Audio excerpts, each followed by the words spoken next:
Peace and Carrots is a thriving, eco-friendly community garden located at the La Verne Church of the Brethren. With the mission of growing food for ourselves and our neighbors in need, the garden has become a symbol of community, sustainability, and service.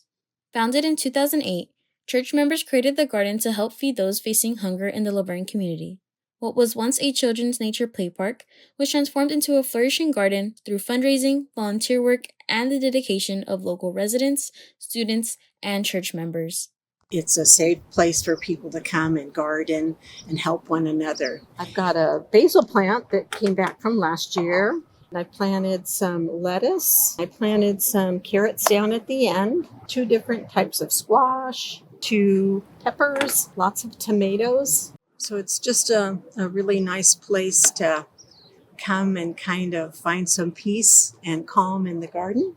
But for many gardeners here, the benefit goes beyond relaxation. Some say spending time in the garden can quickly become a rewarding part of everyday life, providing fresh organic produce, fresh air, and a stronger connection to nature. One reason people get addicted to gardening, it's so calming, and your serotonin goes up, and you feel like, and plus you get all this wonderful produce to eat that you know is organic. You don't have to eat anything from the garden. You just breathe it in while you're working. And the garden continues to welcome new members who are interested in growing their own plants and becoming part of the community. To be a member, you just commit to tending your garden, and you donate about 1/3 of what you grow to others. We have 1 bed of blackberries, 1 bed of native wildflowers. We have a bed of native plants up here, and in the corner we call them pollinator beds. We want the pollinators, the bees, to be happy, and the butterflies. And we have lots of narrow-leaf milkweed, which is why you see all these monarch butterflies going around. There goes one right now. Oh, here it is. We were speaking of you. The garden has also created meaningful memories for its members, including hosting a wedding for 2 gardeners who met and built a connection through their shared love of gardening. Moments like these highlight how Peace and Carrots has become more than just a place to grow plants. It's a place where friendships, community, and lasting relationships continue to grow as well. If you would like to volunteer and earn community service hours at Peace and Carrots, please contact the Office of Civic and Community Engagement for more information, as the garden is always welcoming new volunteers to support its ongoing work. For those interested in accessing fresh produce, you can also visit local food banks in the area.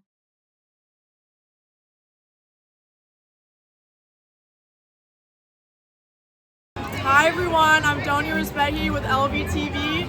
Today we're at the Glendora Holiday Walk. As you can see behind us, there's a lot of people, there are a lot of Christmas trees, a lot of lights, a lot of caroling, and it's just amazing. It's really giving holiday vibes, so let's go check it out.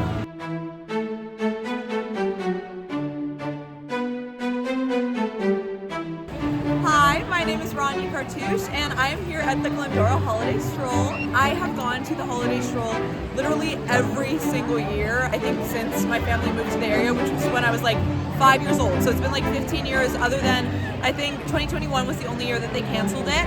And I just love it. It's probably my favorite holiday event. As soon as I got to college, I started taking all my college friends here, and we love it. We come every year, and it's just so much fun. It kind of puts you in the holiday season because it's the Friday right before Thanksgiving.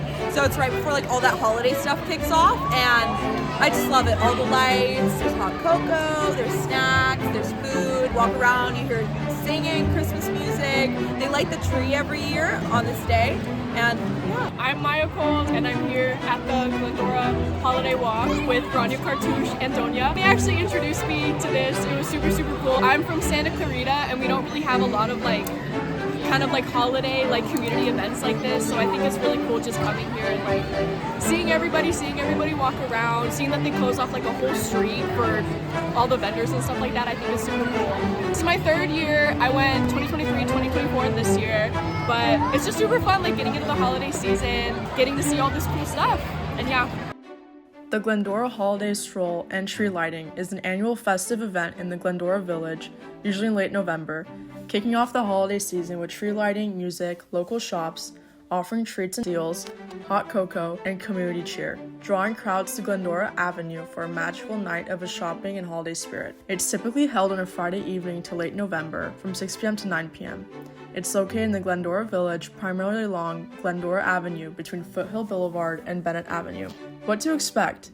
Tree lighting ceremony, which is a main event, at 6:30 p.m. in the plaza, a festive atmosphere, such as carolers, holiday music, and twinkling lights, shopping and dining, local businesses open late, offering specials, discounts, and holiday goodies, treats such as free hot cocoa, chocolate, other festive drinks. Arrive early. It gets very popular and crowded, making it hard to walk at times.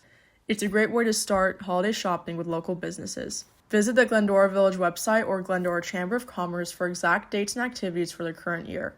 Thank you guys so much for tuning in. This is Donia Rizbehi with LVTV News, signing out.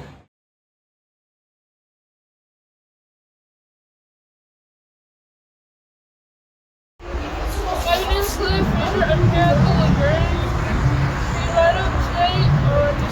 The event took place at La Verne City Hall. It was at 6 p.m. First of all, Merry Christmas to everyone. We're hitting December already. I hope everybody had a great Thanksgiving. Was it enough turkey and food for you guys? Yeah! Wonderful, wonderful. Well, we've got a wonderful night tonight. We have our tree lighting ceremony. There was also a station with modern Manhattan sweets that offered cookies and milk. We're doing cookies and milk for the tree lighting ceremony. It's for 15 years so far. It's great to get back to looking at people. Santa and Mrs. Claus soon arrived to spend time with the children and take pictures. Attendees were able to enjoy Bonita High School's choir. Beginning to look a lot like Christmas. So we are the Bonita High School Chamber Singers. This is one of 5 groups that we have at Bonita High School. We love singing for the City of La Verne's annual tree lighting. Every year it's the start of our holiday season. This group is a very busy group representing town, representing our school across Southern California. But we can always think of no better way than to start the holiday season than here at La Verne's wonderful tree lighting.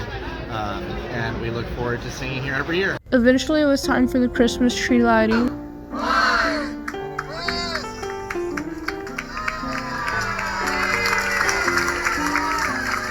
The La Verne Christmas lighting event was overall a wonderful event that left people feeling in the Christmas spirit and ready for Christmas.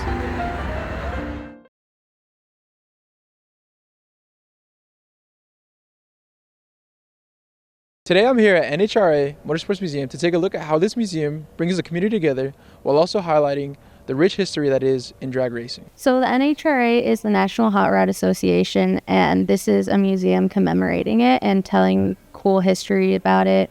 There's a lot of different artifacts regarding the racing history and the culture around it, starting in Pomona and Santa Ana. There was the drag safari that basically is a tour that Wally Parks did to get people across the nation to be involved with the NHRA. We actually have a replica of the car and the exact trailer that they used in the drag safari. So what we do for the community just to get more people coming in is events like Cars and Coffee. We do that every few months or so. We have another one coming up, School Fair Drive. So it's going to be stuff for the community like backpacks and whatever school supplies you want to bring that gets donated to local schools and children. And then we also just have like a scavenger hunt that kids can do. They go around the museum and find the answers to them. Really interactive, and we'd like to see people come in. My favorite piece here is going to be the Pan American car in our salt racing room.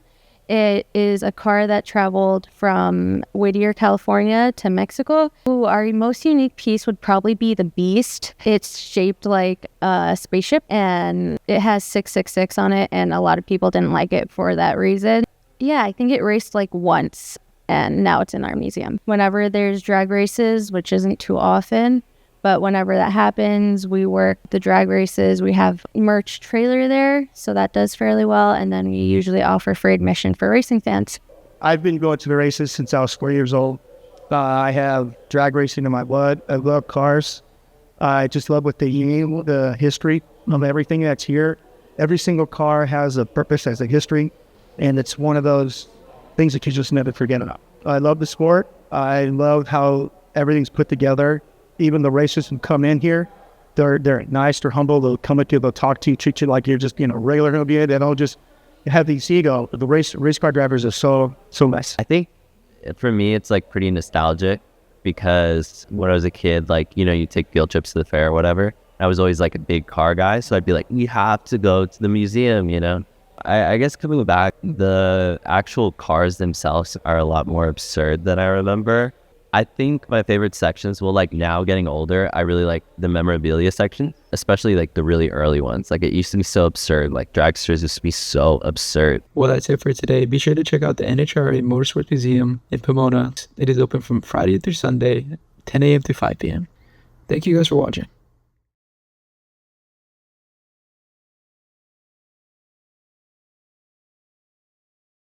Here at the University of La Verne is where the Mini Maker Fair is bringing students and local vendors together for a day of creativity, community, and small business support. From handmade goods to creative innovation, this Mini Maker Fair gives local creators a chance to turn their passions into something more. So I sell a whole bunch of crochet goods, plushies, bows, everything like that.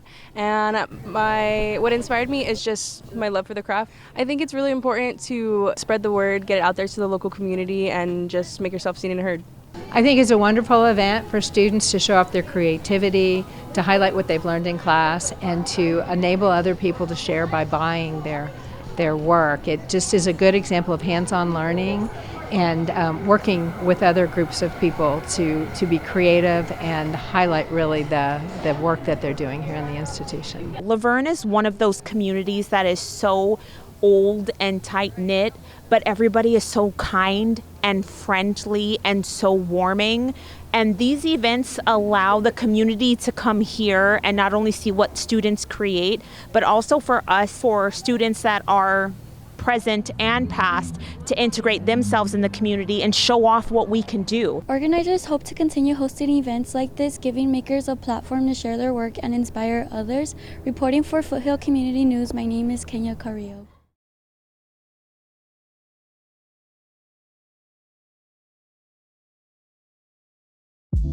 Today, I'm walking into Sweet Luxe Aesthetics in West Covina, a studio that's become known for its precision brow work and welcoming environment. With more than 10 years of experience behind the brand, Sweet Luxe has built a reputation for offering dependable and high-quality beauty services. As you first walk in, you're welcomed with a comfy and warm environment that also has refreshments such as snacks, juice, and many more.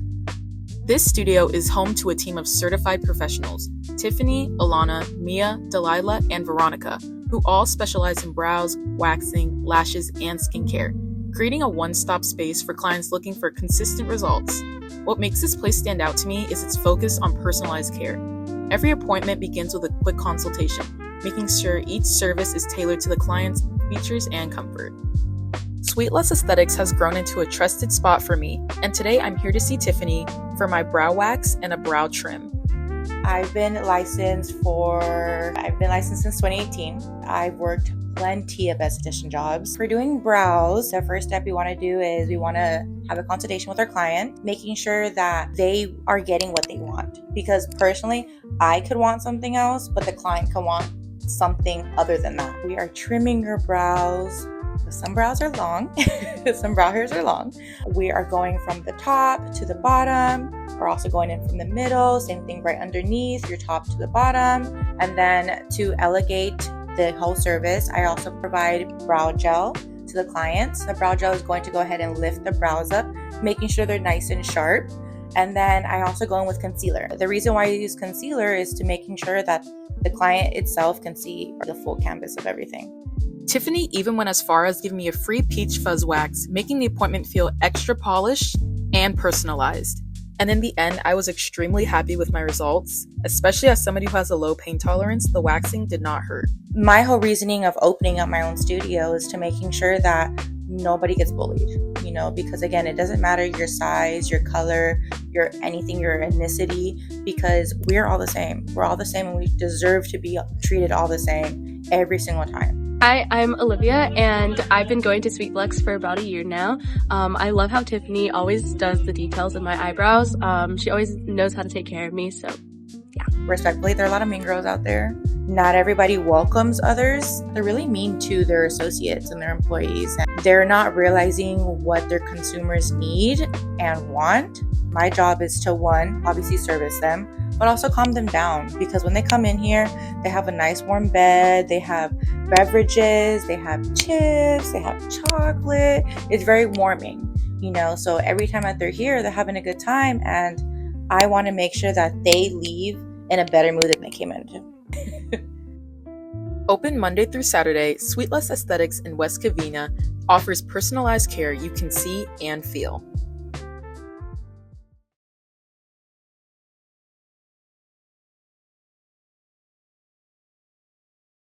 So God, our Creator, gave us this beautiful world to live in, and He also gave us the animals of the land, the animals of the sky, and the animals of the sea as well, so that we can dwell together with each other. So not only God created us with these animals as well to serve as companionship, and there are some animals that we use for work, and there are some animals that we also use to guard our lives as well. Well, I think that pets are a blessing to people, and so having them blessed is just the right thing to do. St. Francis was the one that started the blessing of the pets, and because all animals are sacred, and all the other puppy dogs and cats and birds of the air and fish of the sea. In the name of God, we bless that God will give you long life and health, and that you would continue to serve as good companionship and a guard dog to. We're not the only species that has feelings and love and caring. When it's a pet that just lives with you, just like your family. What was supposed to be a pet blessing for the community of Sherman Oaks, much to everyone's surprise, it became a small food drive where we had truckloads of food donated to the church. It was a joint project of the Boy Scouts who used to reside here and a theater troupe of kids. And they did it in 2020 when there was sort of nothing else to do. We all wore masks. You can see it's empty now. And that's not a sign of lack of contributions. I think it's a sign of need. Whatever we put in is quickly depleted. So parishioners or congregants put food in here, but also there's been a woman driving up in a BMW who continually stocks this. She's not a church member. We have no idea if she has any religious affiliation. But what I take away from that is really the unbroken lineage of Jesus Christ, who said we should feed the poor or feed those in need. And even though this person may not have any Christian affiliation, any church affiliation, that message of churches filling the gap and the need for those who are food insecure has been handed down throughout history for these over 2,000 years. If you want to donate food or get your pet blessed, Sherman Oaks United Methodist Church is located at 14401 Dickens Street.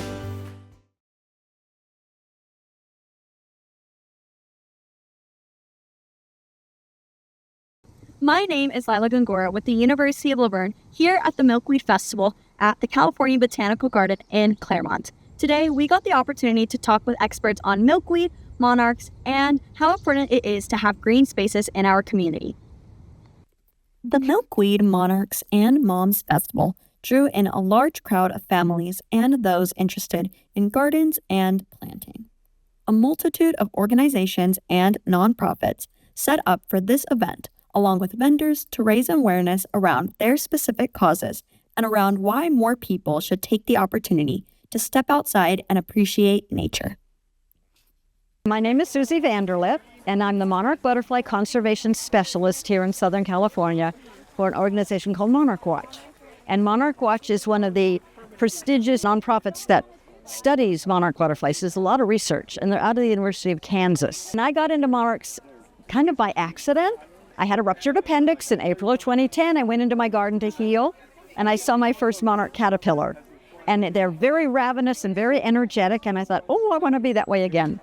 So I got on the internet and I studied everything I could, and I learned enough to be able to contact some of these people, get involved, go to conferences, start raising them in my backyard, and I've been raising them ever since. And I give lectures at garden clubs. My job is, it's a volunteer position, but I do everything I can to help raise consciousness about the decline in monarch butterflies all over the United States, and the need for us to plant milkweed and help save them. My name's Gwendolyn, and I saw that they were having the milkweed thing for mothers, and my mom loves gardening and planting and things, so I knew she would love to come here, and we've tried to set it up a bunch of times, but since this was happening and it's like literally for mothers, I was like, you actually have to. I actually have a friend that works here, and they just gave us some poppies, so we're gonna plant those for sure. I'm Giovanni DiFranco, a conservation biologist with the Xerces Society for Invertebrate Conservation. We're here today at the Grow Native Nursery with the Claremont Botanic Garden to educate people a little bit more about the work that we do. So we have programs for different types of invertebrates, anything that doesn't have a backbone, such as fireflies in the northeast, the western monarch population here along the coast. We're just really wanting to educate people about the importance of native plants for their yards. Milkweed, it's primarily the host plant for the monarch butterfly, so that's the only plant that its caterpillars can eat. So they'll lay their eggs on milkweed during the springtime after their overwintering period, and then that generation will then fly back north, repeating the entire cycle. My name's Alicia Valle. I'm here today with Lopez Urban Farm. Just like, monarchs need milkweed to survive, I think as humans we also need these green spaces, just like Lopez Urban Farm. You can come here to the California Botanical Garden on weekdays or weekends to experience events such as this, like yoga or art walks and so much more.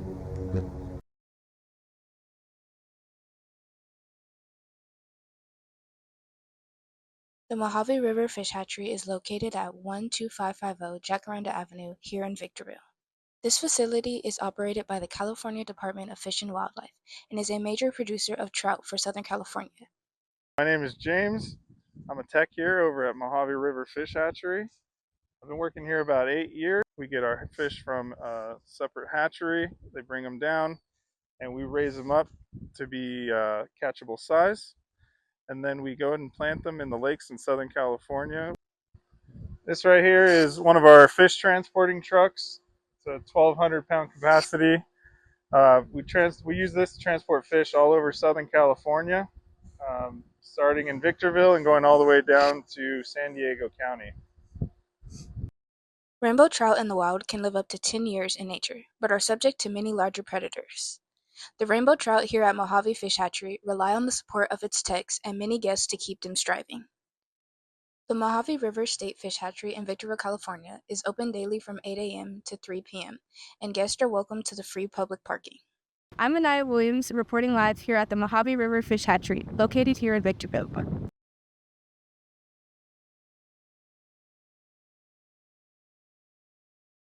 Hi, my name is Emma Yogan. I'm here in Scottsdale, Arizona at the Greyhawk neighborhood. And today we're going to be looking at some Christmas lights. There's some pretty extravagant ones.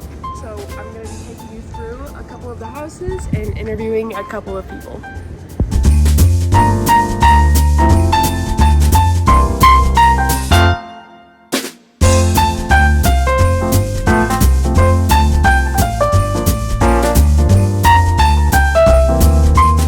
Hey everybody, I'm Jackson Ellis. I am here at a random street in Arizona. I was driving by and I saw this bright light out of the sky. I was drawn to it. I was like a moth to like a lamp, one of those lamps that shocks the bugs. So now I'm here and I'm looking at all these great Christmas decorations. I mean, it's absolutely incredible. I mean, this whole street, everyone loves Christmas. There's no Scrooges on this street. Everybody has lights. There's not one house that doesn't have light, which is kind of impressive because you got to think there's a lot of neighbors here, and they have you got to get everybody on board to do this. So it's pretty cool that everyone has all these lights. My favorite part of looking at all these Christmas lights is just enjoying the holiday spirit. I love Christmas, so it's really cool to look at all these lights and see everyone getting down with the holiday spirit. All right, folks, that's all we have for you tonight. Thank you so much for tuning in, and have a very Merry Christmas. I don't know if you could see this on the camera, but that's a real reindeer. They imported reindeer from wherever reindeer come from and put them in this front yard in Arizona. I mean, there's not just one. Follow me.